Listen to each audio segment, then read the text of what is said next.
Kanaaridogi.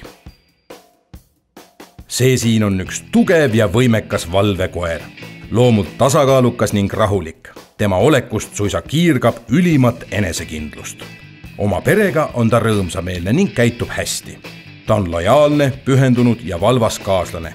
Julge ja väärika koerana on tema pühendumus ja valvsus üks peamisi tunnusjooni. Ohu korral on tema rüht kindel ja valvas. Tema haugatus on madal ja jõuline. Varane sotsialiseerimine on kanaaridogi jaoks ääretult oluline.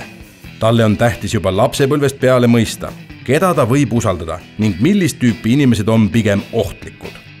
Ta vajab igapäevaselt korralikku pikka jalutuskäiku ja usu, sa ei taha, et tal hakkaks kodus igav või et ta muutuks õnnetuks. Huvitav teada, kanaaridogi on Tenerifelt ja Gran Canarialt pärinev molossi tüüpi koer. See tõug usutakse olevat Kanaari saarte pärismaise koera Mohorero ja teiste Kanaari saartele toodud molosside paaritumise tulemus. Temasugustele koertele leiab viiteid juba 16. sajandist. Lisaks on ta Gran Canaria loomasümbol.